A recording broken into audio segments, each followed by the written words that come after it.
ఏమనుకుంటున్నాడు? నేను తనని పెళ్లి చేసుకోను. తన బిడ్డకి నాకు తల్లి కావాలని లేదు.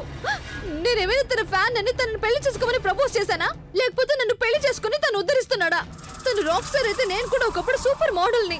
నేను ప్రెగ్నెంట్ గా ఉన్నా కూడా నాకు ఇక్కడ ఎవరు రెస్పెక్ట్ ఇవ్వట్లేదు. ఏం మాట్లాడుతున్నావు తను? ఏమైంది? ఒప్పుకుంటాను, నేను నిఖిల్ బిడ్డకి తల్లిని కాబోతున్నాను. అరే కానీ అందరి దృష్టిలో వీడు అభి బిడ్డ కదా, కొంచెమైనా రెస్పెక్ట్ ఇవ్వకపోతే ఎలా పడితే అలా అరిచేస్తున్నా నా మీద. ఏమైనా చెప్తావా?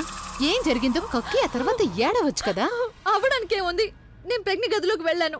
అక్కడున్న వాళ్ళిద్దరు పెళ్లి ఫోటో నేను కట్ చేశాను. ఇంతలో అభి అక్కడికి ప్రెగ్నెంట్ ఎత్తుకుని తన రూమ్ లోకి వచ్చాడు. తన నా ఫోటోతో పాటు చూసేశాడు. వెంటనే నా మీద అరిచాడు. అరే వాళ్ళకి విడాకులు అయిపోయిన తర్వాత ఆ పెళ్లి ఫోటోలు పెట్టుకుని ఏంటి లాభం? అరే నీకు మధ్యమైనా పోయిందా?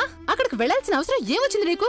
నీకు బాగా తెలుసు ఈ టైంలో అన్న ఎమోషనల్ గా ఎంత డిస్టర్బ్ గా ఉంటాడని. కానీ నువ్వు తన్ని ఎమోషనల్ గా సపోర్ట్ చేయడానికి బదులు ఎమోషనల్ గా టీజ్ చేస్తున్నావు.